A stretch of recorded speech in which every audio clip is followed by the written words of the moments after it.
Celebrity trainer Vinod चन्ना, जिन्होंने न जाने कितने सेलिब्रिटीज को ट्रेन किया है। कहीं ना कहीं मुझे ऐसा लगता है कि जो फर्स्ट सेलिब्रिटी ट्रेनर का जो स्टेटस था वो कहीं ना कहीं आपसे शुरू हुआ है। जो फेमस हुए हैं सेलिब्रिटीज को तो बहुत लोगों ने ट्रेन किया होगा, पर जहां पे नाम बाहर आया है ट्रेनर का, क्या ये सच है? इज इट राइट टू से कि आप सेलिब्रिटी ट्रेनर फर्स्ट? जब मैंने स्टार्ट किया था तब बहुत सारे मिथ्स थे मार्केट में और लग्जरी जिम में सिर्फ एक ही ब्रांड था, Talwalkars. Okay. There is no other brand. यानी एसी जिम सिर्फ तलवाकस थी, बाकी सब ऐसे छोटे मोटे जिम थे, मित्र मंडल टाइप, जहाँ पे लोग जाके वर्कआउट अखाड़ा जिसको कहते हैं। और परसेंटेज ऑफ फिटनेस वर्कआउट करने वाले बहुत ही कम थे। अभी भी 2 या 3% हो गए, और उस टाइम उससे भी कम थे।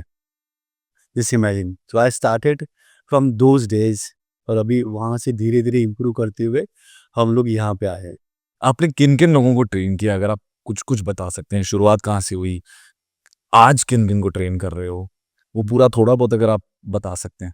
हम्म, तो फर्स्ट सबसे पहले मेरे सेलिब्रिटी क्लाइंट जो थे, रितेश देशमुख। उसके पहले मैंने 15 साल प्रोफेशनल बॉडी बिल्डिंग की है। महाराष्ट्र स्टेट को रिप्रेजेंट किया है बॉडी बिल्डिंग में। Bombay gold medalist, junior champion of champion, novice champion of champion, ऐसे 6 टाइटल मैंने लिए। एंड उसके बाद मैंने 15 ईयर्स के बाद थोड़ा टर्न अप हुआ, and I got first my first celebrity Ritesh Deshmukh. And उसके बाद फिर जॉन, शिल्पा, हर्षमन खुराना, सोहेल खान, हर्षवर्धन रानी, ऐसे कंटिन्यू जर्नी चलती गई। जो जो लोग मुझे जानने लगे, मेरा काम देखने लगे, धीरे धीरे वो बढ़ता चला गया। और आज आप, मैंने सुना है कि आज आपका पूरा समय सिर्फ एक ही फैमिली ने ले रखा है।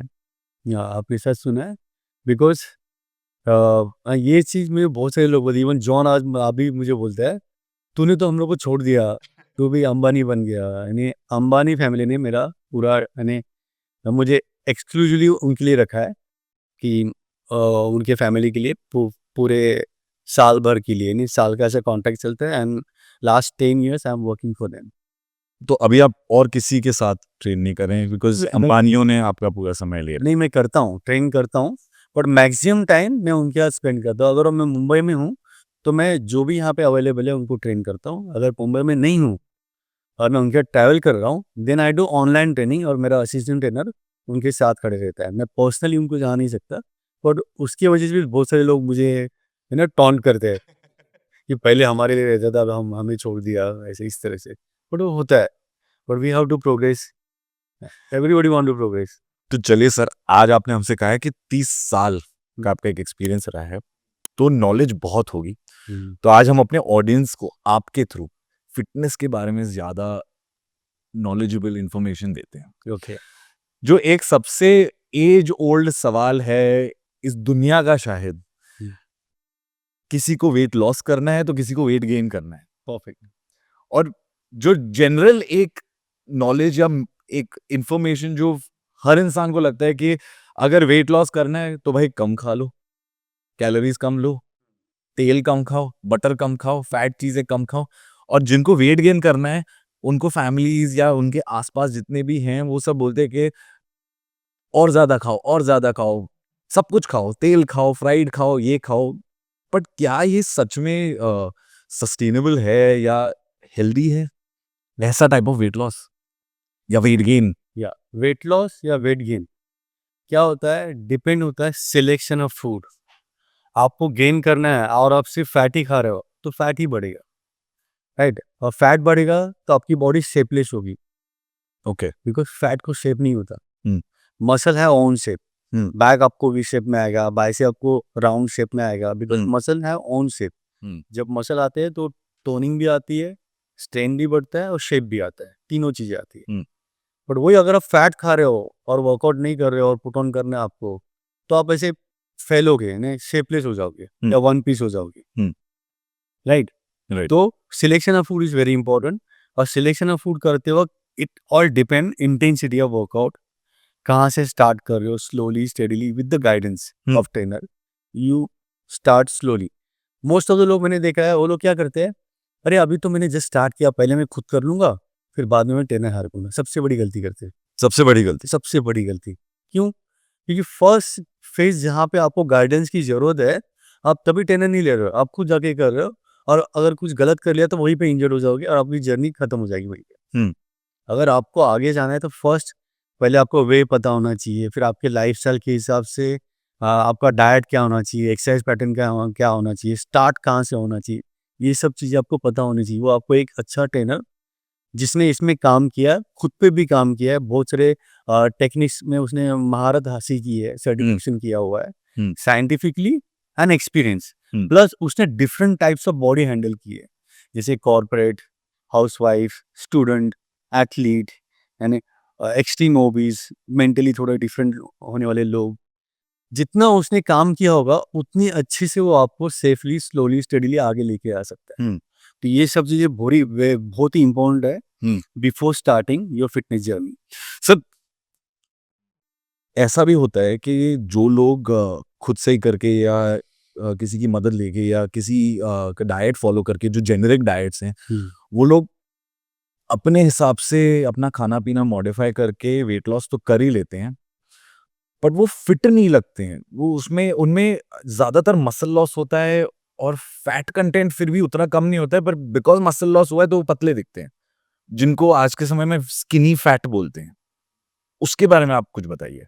हाँ, देखिए कैसे होता है, मैंने पहले ही है ना, सिलेक्शन ऑफ फूड एंड आपके लाइफस्टाइल के हिसाब से क्या किस चीज़ की आपको ज़्यादा ज़रूरत है और किस चीज़ की कम ज़रूरत है, वो जानना होता है। समझो कॉर्पोरेट पर्सन है जो 14-15 आवर्स में 14-15 घंटे बैठ के काम कर रहा है, तो ऑब्वियसली क्या होगा, उसकी शोल्डर स्ट्रेंथ, एल्बो, नी, हिप जॉइंट, एंकल जॉइंट, सबकी mobility, flexibility, agility, speed, mind and body coordination, ये सब गया है। उसके बाद स्ट्रेंथ, पहले इन चीज़ों पे काम करना पड़ेगा। अगर मोबिलिटी और फ्लेक्सिबिलिटी काम नहीं करोगे और सडन कुछ बॉडी वेट का मूवमेंट करने जाओगे अचानक से 10 साल के बाद उठ के, तो ये जॉइंट्स रिएक्ट करेंगे, डिसलोकेट हो जाएंगे या मसल वेयर एंड टेयर होगा। तो सबसे जरूरी है गाइडेंस। फिर उसके साथ अगर वर्कआउट कर रहे हो, डाइट नहीं कर रहे हो, तो आपकी रिकवरी नहीं दिखेगी ज़्यादा। ये सब होकर फिर से आता है जेनेटिक।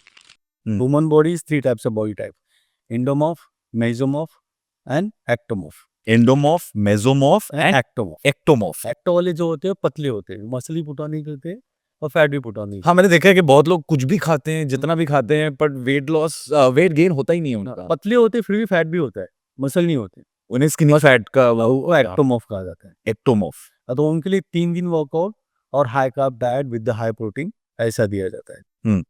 एंडोमॉर्फ होते हैं बहुत पोअर जेनेटिक माना जाता है, जो इजीली पुट ऑन करते हैं और जिनके लिए लूज करना बहुत ही डिफिकल्ट होता है उनके लिए। तो उनके लिए 4-5 days weight training and all 6 days cardio करना पड़ता है ग्रेजुअली, एज पर द जिसमें उनका ट्रेनर होगा वो जैसे बताया उस तरह, धीरे धीरे उस तरह से उनके फिटनेस लेवल के हिसाब से। एंड मेसोमॉर्फ जिनको बॉर्न एथलीट कहा जाता है, बॉर्न एथलीट। जो हलवा पूरी खा के भी 6 पैक मेंटेन करते हैं, तो दे आर सुपीरियर जेनेटिक। वो 3-4 दिन भी करेंगे, इवन तो थोड़ा बहुत गलत भी वर्कआउट कर ले और बहुत स्ट्रिक्ट डाइट भी नहीं करे या डाइट करे भी नहीं, तो उनकी बॉडी रिएक्शन बहुत ही फास्ट और सुपीरियर होता है। ज़्यादातर यही लोग अगर एथलेटिक फील्ड में जाएंगे तो ये लोग चैंपियन बनते हैं या उसमें ज़्यादा नाम कमा सकते हैं, बिकॉज उनकी बॉडी ज़्यादा फास्टर रिस्पॉन्ड करती है compare to other people, normal लोगों से।